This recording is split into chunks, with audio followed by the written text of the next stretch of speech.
Hey, everybody, we're waiting for all the streams to kick in here, and then we'll start in a minute here. Hi, this is Jim from Safety Wars. Before we start the program, make sure everyone understands that we often talk about OSHA and EPA citations, along with some other regulatory actions from other agencies, legal cases, and criminal activity. Everyone is innocent until proven guilty in a court of law. Proposed fines are exactly that, and they are often litigated, reduced, or vacated. We use available public records, news accounts, and press releases. We cannot warranty or guarantee the details of any of the stories we share, since we are not directly involved with these stories, at least not most of the time. Enjoy the show. This show is brought to you by Safety FM.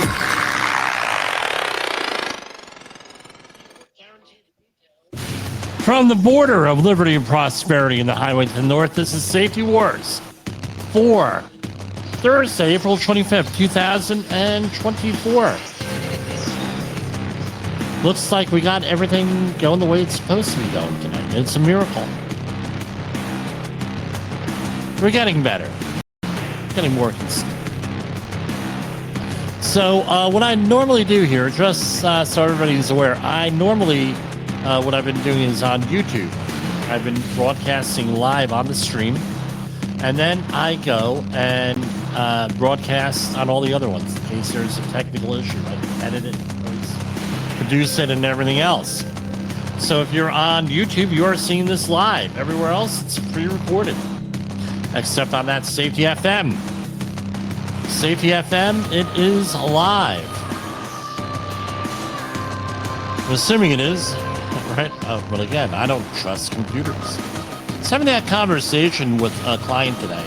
So look, we're probably, no, pretty much everybody on the network here, on the Safety FM network, is everybody is pretty adept with the technology. We're all in there, but it seems like that's really that talking to people. I'm not talking about saying anything out of school here, you know, that I'm not supposed to, but a lot of us are like, yeah, we have the computers, we have this, we have that. But we don't really fully trust them because they're computers. Right? And then you have the other end, right, where you don't have things that are automated, and you're not in that Rasmussen skills mode if you have a human being, so you try to take the human being out of it sometimes with some designing of our systems so they're automated more, so there's thing so we don't have to deal with people. So you have that on that end. So you got a lot of conflicting things. And yes, looks like we're up and running on everything. So let's revisit a couple of topics, or at least one topic from last night, where I had mentioned, and it's only gotten worse today. I mean, you're in the New York news here today with all these protests on the college campuses. I really mean that with that. With what I said last night. I'm not going to retract it. I'm not going to, there are some people, oh, are you sure you want to say it? Yeah, I'm going to say it. Because as I see it, it's true. No, I see it as true, 100% true. And that is so you're an activist. You're a, let me turn the volume down on these. You're an activist. You're a college student. You're, regardless of what you are, you're whatever. And you get wrapped up in this. The leaders of these movements are all well established. They are often have money. They have power. They have an audience. They have homes. They have children. They have careers. They have everything that you need, right? Now you have college students, right? And it's all the rules for radicals, guys. And the issue, what we talk about here, the issue attention cycle and everything else. They get people wrapped up into this stuff, college students, young people, and everything else. And guess what happens? Sometimes it's not even their intention to do it. Now you have people breaking the law and ruining their future. I talked about one of the former Jim Posel groupies who, when I was involved in politics, she followed me a little bit. She was a local person in central New Jersey. And I know that's a debate if you're from New Jersey, right? sort of like the Taylor ham and pork roll debate. And she wrote some controversial, very controversial articles and did some interviews and posts and things on social media. Before you know it, she, because the whole cancel culture thing, she has nothing, right? Nobody knows where she is, basically. We know that she does something in Northern Virginia and she is gainfully employed. However, she had to go completely off the grid for the most part. I think she might have even had to change her name over this stuff. Why? Because the leaders in the movement guided her in a certain way. I remember with certain political candidates, and these are not fringe candidates. These were candidates that were established candidates. They had previously held federal, state, and local office, so they were legitimate candidates. It wasn't like a vanity campaign that went out, started running for office, and he had people spending thousands of dollars going into debt for these candidates. Guess what? They're still paying off the debt. And I've been out of this for 15 years. They're still paying debt off. Credit cards, time. They didn't concentrate on their own career. Now they're a couple of years behind in where they should be. Now, all different types of stuff. So you got to be very careful here. Who is looking out for you? What's in it for me? Right? Or how's this going to hurt me? How's it going to help me? If you want to go into politics, get involved in this, hey, guess what? You're going to do that. I went to the smaller campaigns. I got into very high-level positions in those smaller campaigns, got to meet a lot of people, got to go to the Capitol, got to meet with, the Speaker of the House, and all this other stuff. Great. But the thing is, your psychological safety is always at risk. What do you do? How's this impact? How's this going to impact me 10 years down the line? Because, you're young. You don't have that sort of point of view here. And guess what? As Abby Ferry has said before, and, I've spoken to her once or twice, over the internet. She had a very poignant line. When she used to teach her students, when she did college professor work as an adjunct like me, screenshots don't disappear. So be careful what you put online there. So that's basically it. Number one. Number two, we talked last week on the Hannah Gutierrez-Reed situation, and I got questioned a couple of times on that in the last week by people out on projects and some other locations. Right, I talked about whistleblower. So we're going to talk about whistleblower protection programs with United States OSHA, right, with that. So we're going to share the screen here, and we are transferring over into other software, but it's been a slow process. All of this behind us is going away in the very near future, and we're always continuous improvement here. We got some new equipment here and everything else, and we're going to go with that. So let's go to our first commercial break, and we will get back to you in a minute. This is Safety Wars. Oh, wrong one. It's Thursday. This is Safety Wars, broadcasting to our brothers and sisters in the occupied territory of behavior-based safety. Get out your secret decoder ring. Here is your nightly message. Context drives behavior. Context drives behavior. And let's remember that context drives behavior. What does that mean? That means, well, what's going on? What's going on everywhere else? What are you doing? The circumstances and all that stuff. That's what drives behavior. Because I can tell you, most of the time when you're dealing with folks, it seems like they're making the right decision at the time, and then it turns out to be the wrong decision. That's why I don't go too hard on people, right, with that. And it's not good if you're a safety professional to go down hard on people with yelling and screaming, and you're right, that leads to number 5. Your reaction matters. Now, yesterday I got into a car accident. Thankfully, nobody was hurt. A guy rear-ended me, and the guy got out, and he's like, "Well, you're not upset?" And I said, Well, there's like no damage to my vehicle because I drive a pickup truck and I have my trailer hitch on. So you can imagine the damage that was done to his little tiny car, right? Well, as my father used to say, boy, those trailer hitches cause a lot of damage. But I was like, look, context drives behavior. I don't think that you meant to hit me. I think there might have been something going on, and let's exchange information and go on our merry ways here. And you're not yelling and screaming. I said, why should I yell and scream? Doesn't matter. Your behavior matters with this. Now, OSHA, what they don't really talk about here is this.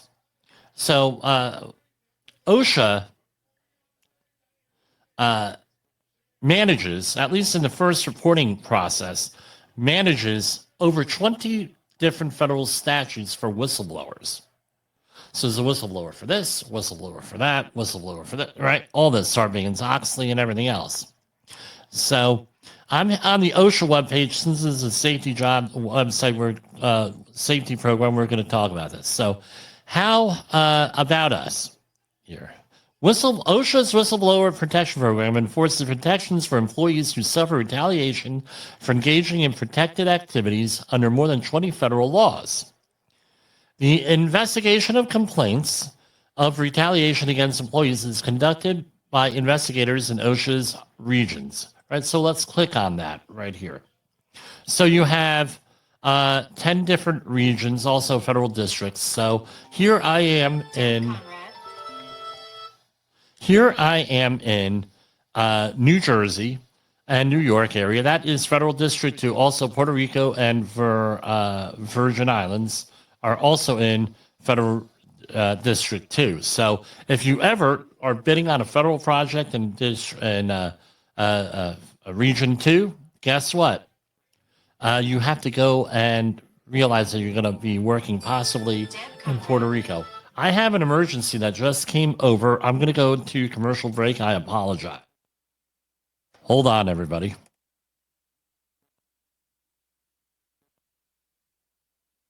In a world where danger lurks in every corner, one man stands as a beacon of hope. Jim Polzel, a veteran safety expert with over 3 decades of experience, now bringing his knowledge to you with Safety Wars. Engaging, informative, and always relevant, that's Safety Wars. Join a safety revolution with Safety Wars, available on Spotify, Apple Podcasts, YouTube, and wherever you get your podcasts and videos.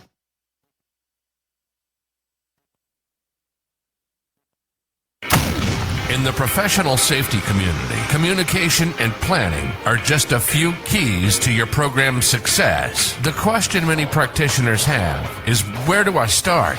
Dr. Jay Allen, the creator of the Safety FM platform and host of the Rated R Safety Show, has built a global foundation to help you along the way. Go to safefm.com and listen to some of the industry's best and most involved professionals, including Blaine Hoffman with the Safety Pro, Sam Goodman with the Hop Nerd, Sheldon Primus with the Safety Consultant, Jim Pozell with Safety Wars, Emily Elrod with Unapologetically Bold, and many others.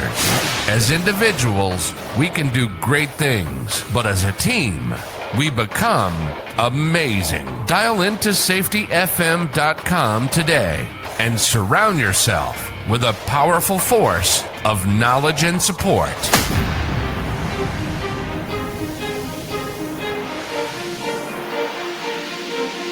OSHA recordables, catastrophic losses, environmental disasters. You want answers? So do I. This is Jim Polzel with Safety Wars. That's my daddy. Yes, I am your father.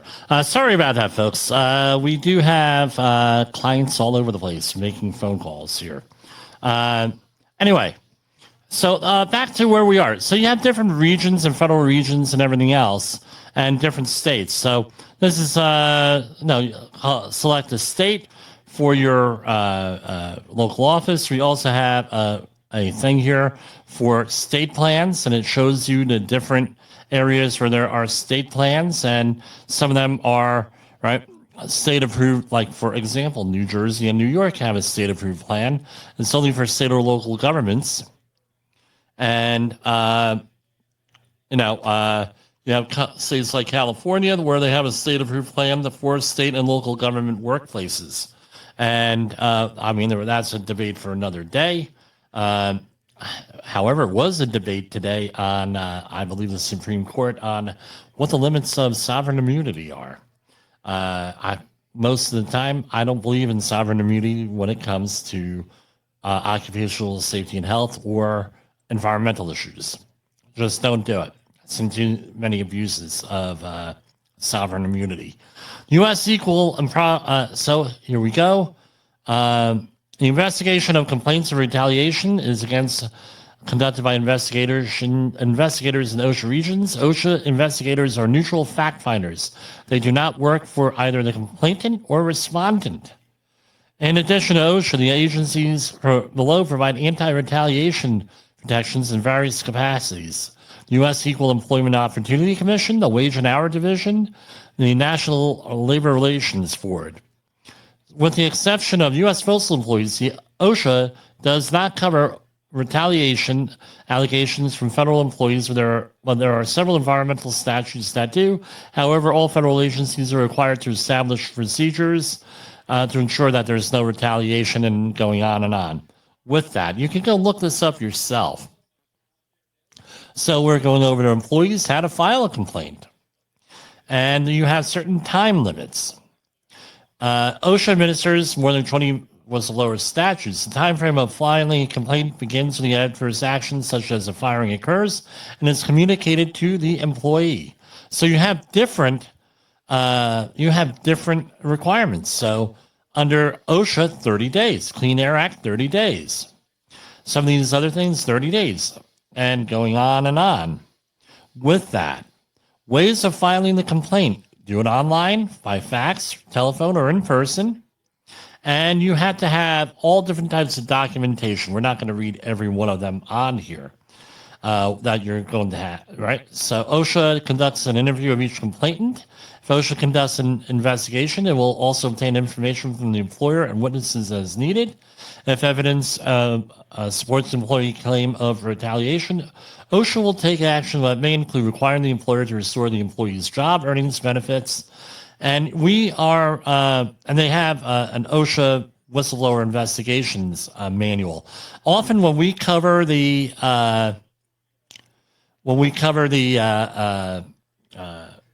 Department of Labor news press releases, a lot of those, and I don't read them all, a lot of those have to do with these complaints here with that. So federal law, know your rights. What are the employees' rights? OSHA, worker rights and protections. You have following rights. Receive workplace safety and health training in a language you understand. So if, for example, you're predominantly Spanish speaking, you're entitled to get it in Spanish or have it explained to you in Spanish. Somehow, you got to get the information. Work on machines that are safe. Refuse to work in a situation which you can be exposed to a hazard. Receive required safety equipment, such as gloves or a harness and lifeline for falls. Be protected from toxic chemicals. We talked about that the other night. Request an OSHA inspection and speak to the inspector. Report an injury, illness, and get copies of your medical records. Review records of work-related injuries and illnesses, and see the tests to be taken to find workplace hazards. When to file. If you believe working conditions are unsafe, unhealthful, you may file a confidential complaint with OSHA and ask for an inspection. If possible, tell your employer about your concerns. And you have a protection against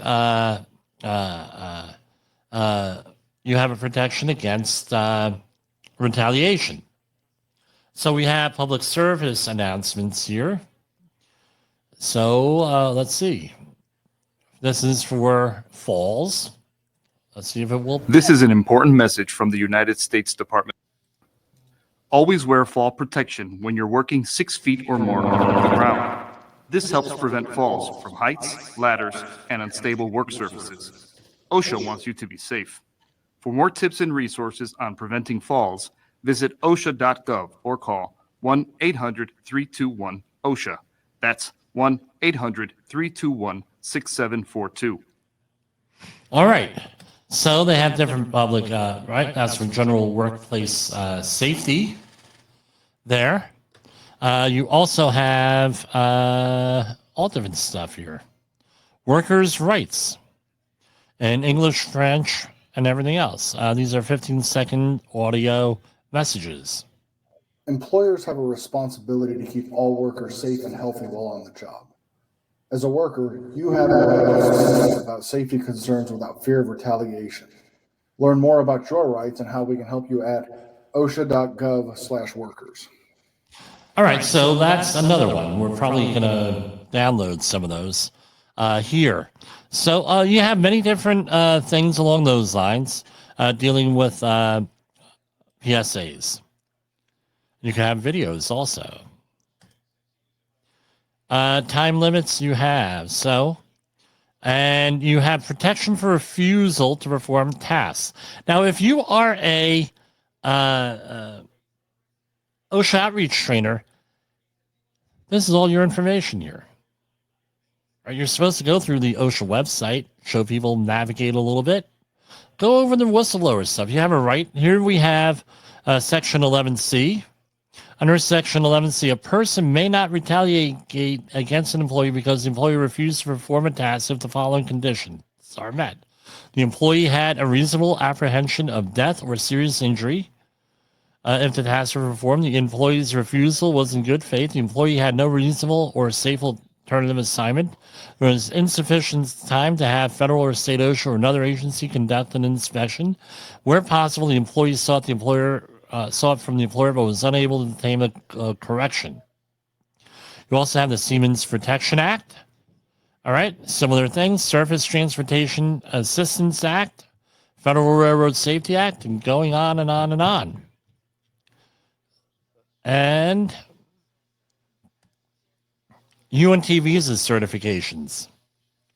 Going through the Victims of Trafficking with Violence Protection Act, created 2 types of immigrant benefits available for certain victims of crime. And they've gotten involved with this. It's a little bit controversial, and that's like deep into the weeds here. Employers. How to create an anti-retaliation program. Again, since it got very expensive, this is probably worth it for at least somebody in human resources or with some person in charge to actually go through this. And here we go. Let me zoom in here, if I can zoom in a little bit more. 5 key elements to an effective anti-retaliation program. Management commission, compliance concern, right? Anti-retaliation response system, anti-retaliation training, and program oversight. Probably worth looking into it there. And how to request review of an OSHA finding. Employees can request a review of dismissal of cases filed under those things. And complainants must submit a request in writing for review within 15 calendar days. So this is like if you're going to appeal things, is my understanding. What is workplace retaliation?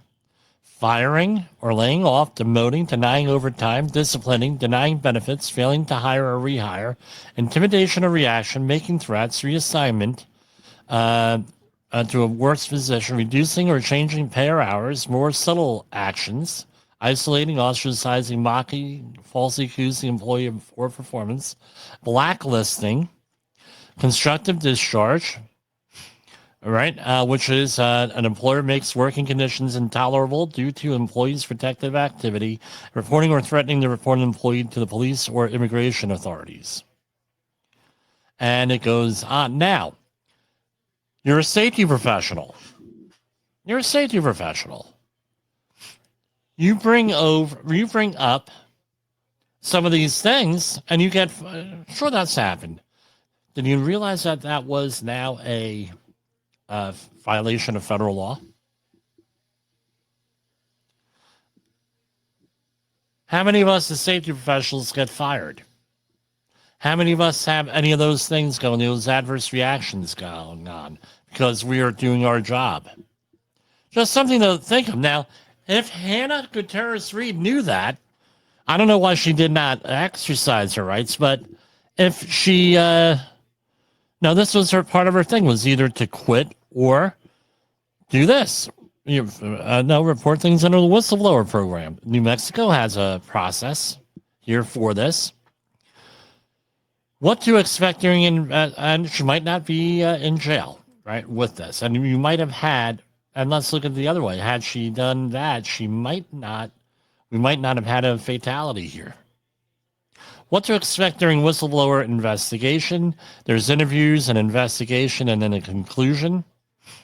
You have an alternative dispute resolution program, right? Voluntary, which is a voluntarily attempt to negotiate a settlement.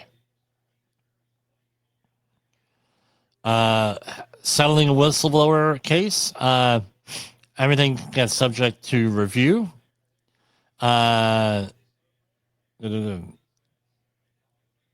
OSHA will not approve an agreement that contains any of the following: a confidentiality agreement, or now non-compete clauses as of yesterday are illegal in most cases. A gag provision, a provision that waives a complainant's right to receive or fully retain a monetary reward, a waiver of future employment that OSHA determines is overly restrictive, a release clause in which the complainant could not reasonably know who is being released, release clauses with vague leases such as agents, insurers, stockholders, attorneys, affiliates.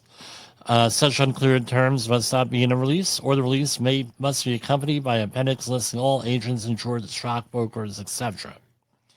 So OSHA has to approve this stuff, and they have different resources here and statutes we're not going to go into. So that's something there, right? So here we have the OSHA news releases specifically dealing with whistleblowers here and going back several years with that. And that's what they choose to publicize, but there are a lot of other cases on that. So that's what we're going to talk about as far as that. We're going to take a commercial break, and we'll get back to you. In an unpredictable world, one voice rises above the chaos. One voice. Meet Jim Polzel, a seasoned safety expert who's navigated through some of the most dangerous scenarios, from anthrax, explosive cleanups, disasters, and numerous environmental cleanups, and lived to tell the tale. Now, he's bringing his wealth of knowledge, insights, and experiences to you through Safety Wars. From workplace hazards to the hidden dangers in your own home, Jim covers it all. With his engaging storytelling and expert analysis, Safety Wars isn't just a podcast. It's your guide to a safer world. Join Jim Polzel and become part of the Safety Wars revolution. Available on Spotify, Apple Podcasts, YouTube, and wherever you get your podcasts and videos. Safety Wars. Your safety is our mission. Safety Wars is streaming now. SafetyFM.com.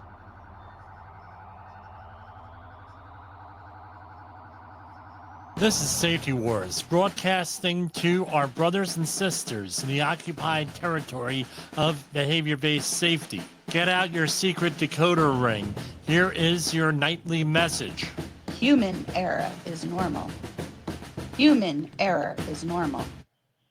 All right, now, in the next couple of weeks, we have something coming up that, and I don't know why it did not work. That's why we're going to be doing something different next week. Okay, we have next week the National Safety Stand Down for Falls. Let me take myself out from here.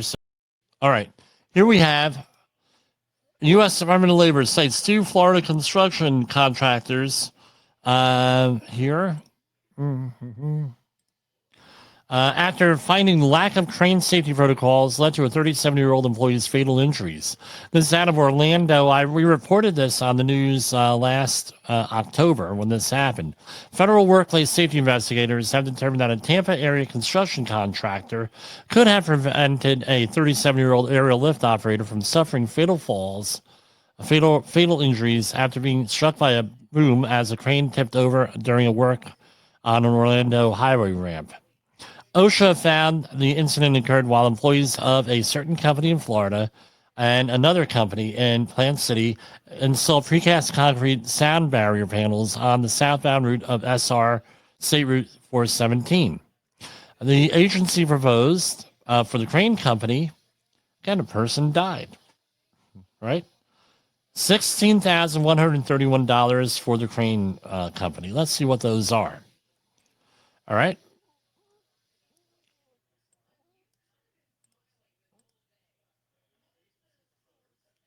So people ask why, one of the criticisms is very low fines here. But with this one, they apparently usually crane companies have their groove note together. So I don't know. They got them on this. 29 CFR 1926-1402. The equipment was assembled or used without ensuring that ground conditions were firm, trained, and graded to a sufficient extent so that in conjunction, if necessary, with the use of supporting materials, the equipment manufacturer's specifications for adequate support and degree level of the equipment were not met. Employees, so this is their explanation. Employees and other subcontractors are exposed to crush fire hazards, and that the crane operator did not ensure the ground conditions under the west side of rear outrigger were adequate to support the crane while it lifted sound barrier panels. And that is $16,131 to the company. Now, often what happens, from what my understanding with the laws, and from people who I've spoken to in the industry over the last 32 years, often these things are, they give you a little fine to admit guilt. So, with that, then because especially they think there's going to be a lawsuit. That's what I'm told. All right. So here's to the actual company itself. Citation 1, item 1, type of violation serious. Ladders were used for purposes other than the purpose for which they were designed. Employees were exposed to 6-foot fall hazards, and that the extension ladders were taken apart to reach and rake the concrete sound barrier panels. So $4,839. Citation 2, item 1 was $0. That was a paperwork issue. No, again, you have to, if there is an inspection required, you have to have documentation.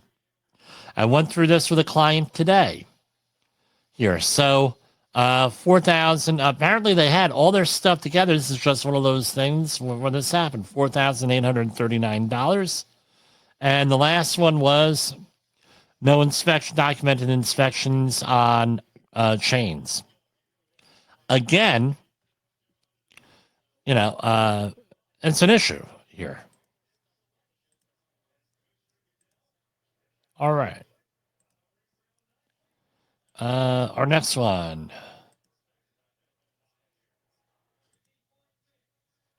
All right. Here we have another company. Let's do a share screen on this one.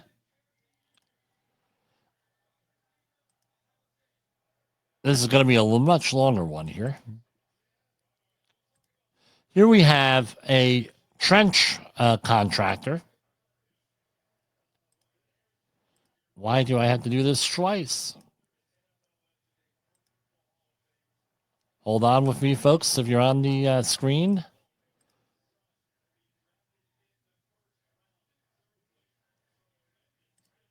Okay.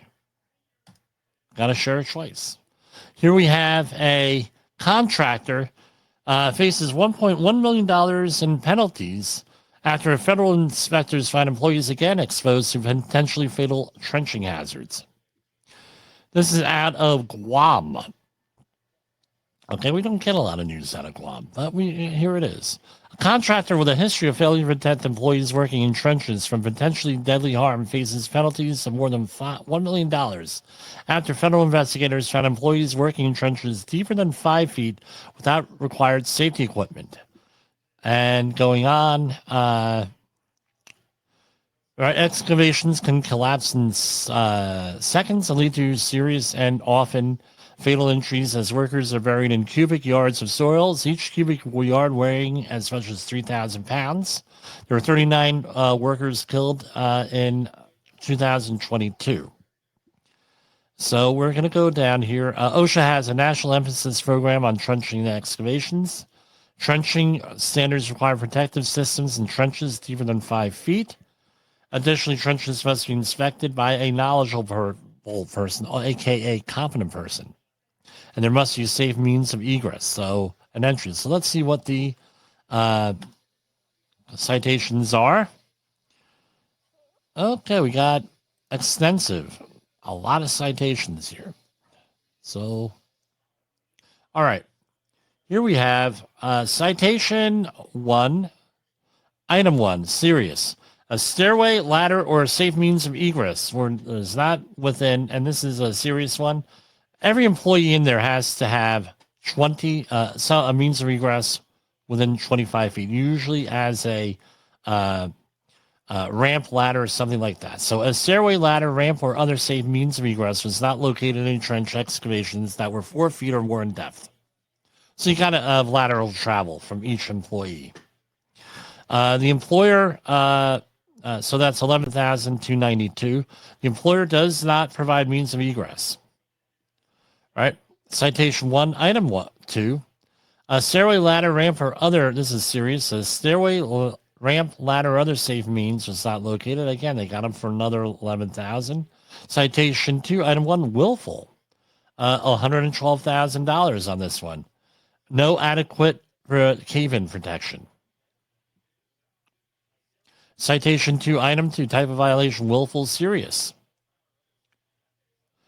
Again, this is each employee in an excavation was not protected from a cave-in by an adequate protective system. $112,000. And here's another one. Same one. Right? Same one. Another 112,000. So they're again, these are the new fine structures there where they're able to do this individually here. 112,926. Another one, same one. Citation 2, item 5, same violation, 112,000. So they had several employees in there. And here's another 112,000 for the same thing. No adequate protection system, another 112,000. Citation 2, item 8, same one, another 112,000 plus. Citation 2, item 9, another $112,000. For a grand total of $1,038,918. And this is per instance, right? They're able to do a per instance type of thing. A lot of money that adds up to.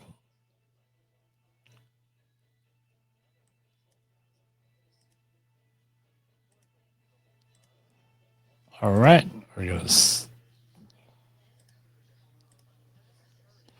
All right, and. All right, we're going to go into some of the regular news here, and I'm going to give some commentary here. Let's talk about money here. I mean, these financial markets are going insane here with everything. Here we have gold at $23.44, silver at $27.57, platinum at $9.34. These are all up. Palladium at $10.50. Let's see what the Dow Jones did today. Going a lot quicker than normally here. Dow Jones Industrial fell today to 38,085. S&P 500 dropped to 55,048. NASDAQ is dropped to 15,611. 10-year Treasury note is up 4.7%. And let's see what Bitcoin is. It's 64,1770. Okay. And now, I'm gonna take this on. We got a report today that Harvey Weinstein, all right, New York's, this is from the Associated Press, New York's highest court on Thursday threw out Harvey Weinstein's 2020 rape conviction with a ruling that shocked and disappointed women who celebrated historic gains during the Me Too era and left those who testified in the case racing for a retrial. The court found the trial judge unfairly allowed testimony against Weinstein based on allegations that weren't part of the case. Now, this is the whole thing, all right? Even criminals or alleged criminals have rights to a fair trial, according to our Constitution. And I think just a lot of these trials, and there are some other ones out there in the last few years that I come to think, seem to be politically motivated on a lot of things. Right. I was shocked as well as everybody else with the allegations here and some of them. And I believe, by the way, I believe that probably all of them, or not most of them, are true here. And another one is one that hits a little bit closer to home, and the Archdiocese of Metuchen, New Jersey, that there are cases, and as well as the Anthony Rapp and Kevin Spacey case and everything. But you cannot just go and, okay, these are what the facts are. We're going to convict someone based on these facts, and you have a trial by jury or a judge, and that goes through, and you have a fair trial. Okay, that's one thing. But when you start to go over the top, and you start character assassination, and then you get the media mob involved, the activists in there, and everything else, now you had to have a situation where and I'm sure this is going to be appealed somewhere where, by somebody, and this is going to be dragged out for another couple of years. With this, now we got to redo it all over again because maybe we went overboard here with all this other stuff. They're unfairly allowing testimony that against Weinstein based on allegations that were not part of this case. And guess what? I'm going to point out to this. This is not like this is not a conservative state. This is not an anti-woman state, the state of New York. This is the state of New York here. Tends to lean left. Does not lean right. So what does that tell you here? I don't know. If you're going to convict someone, do it on the facts, is what the thing is. Just the facts. Just like on Dragnet, the old TV show. There used to be a TV show called Dragnet. This is from another story. And again, everyone's innocent until proven guilty, and our hearts go out to the victims in these cases, which, were this was adjudicated here, right? And I believe those cases as is, that something happened here. Here we have Riverside, California. We've seen all classic, right? This is from Study Finds, Chris Mellor, from two soda companies that you've heard of. They're driving the worldwide plastic crisis. So the study published in the Journal of Science Advances analyzed data from over 1,500 litter surveys conducted by volunteers in 84 countries between 2018 and 2022. During these brand audits, volunteers picked up over 1.8 million pieces of plastic pollution found in parks, beaches, streets, and other public spaces. This past week, we just had all the cleanups in our town here, right, for Earth Day. They also noted the brands and labels. So they did like a little forensic investigation here. And and what's funny is on here, and they're defaming these two companies. And what do I see? Advertisements for swag for these two companies. Pretty big thing. Now, I know there was a controversy at the time for the Kevin Costner movie, Waterworld, way back in the 90s, where a certain company that made a certain very distinct water bottle, bottled water thing. I can make another joke here on that, and I don't want to start calling out people here. But they got very upset because in that movie, that bottle like survived the apocalypse and people were still using them, right? So they said, that doesn't look so good. And they changed the way that they were doing things. If you look to friend of the program, Allison Teal, she is known as the, now I'll do a plug for her. She's known as the female Indiana Jones. Her book, right, Allison's Adventures, phenomenal book, especially if you have children. I highly recommend it. The book. My daughter, it was the first book that she ever took a real interest in that wasn't like a baby book, because Allison goes on all different adventures, and she went to the Maldives and did a short movie on that, specifically on the Maldives and the plastic crisis, and she's been involved. So if you want to go over, and let me get you the website.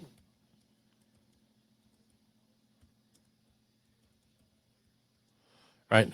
Allison's Adventures is Allison'sAdventures.com. I'm going to recommend you go on over to her and see what she's doing here, because I tell you what, her whole thing on, she's pivoted a little bit since the pandemic a little bit, what she covers. But I tell you what, the plastic pollution is a major thing. Now, people ask me, how old are you, Jim? And I got some big compliments this week.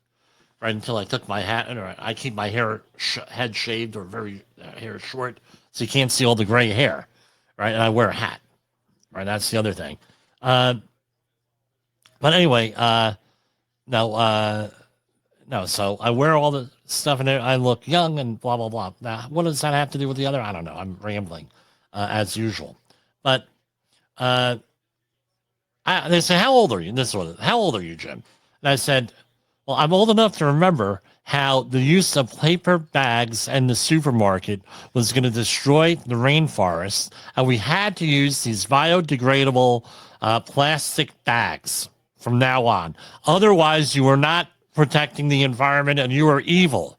And my question was always this, right? And Europe always had reusable bags for the most part. From in that time frame, I was in Europe at that time. On vacation, everybody had reusable bags. They did not have what we have here. And my question was, well, yeah, but it biodegrades down to what? And people would ridicule you and laugh at you, blah, blah, blah, blah, blah. Oh, what are you talking about? Ha, ha, ha, Jim, we're saving the rainforest. And then what do you think happens? You find out pollution by plastics and microplastics in the environment. They're all over the place. This stuff biodegraded down to breaks down into microplastics. How's that impacting us? I don't know. I don't know.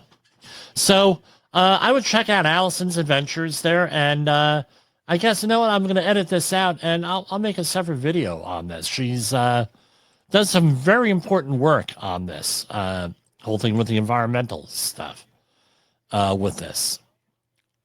Okay. That's all I got for tonight. We're going to pull up the video, and let's see what else we have going on. Our outro video on the Safety FM network is usually who we go by with our time.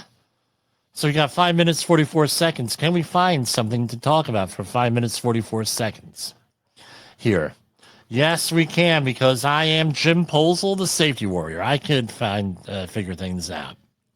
So what else is going on here? What's coming up? So we're going to be talking about next week, starting to get into the fall protection. And the week after, my plan is to have a week of commentary on fall protections and things of that nature. So stay tuned for that. As far as, assuming we make it to Disaster Preparation Month in September, that's only 5 months away here, less than 5 months away. I think we're going to have to amp things up a little bit for that. Give me your thoughts on that. You can drop me a line on any of the social media, Twitter or X, Facebook, LinkedIn, YouTube, what have you, on and Jim at safetywars.com.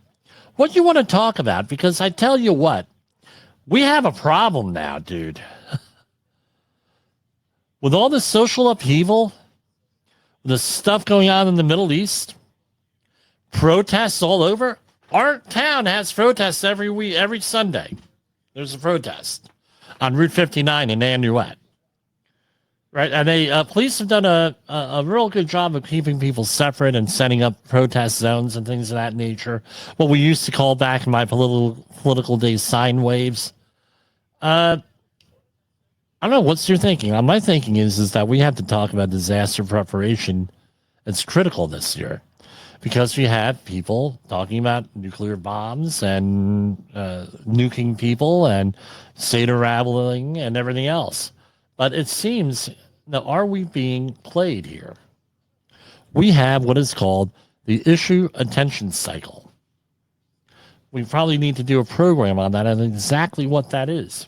And the issue attention cycle mainly being where you're concentrating on something and then it becomes in the news, and then after a while it fizzles out.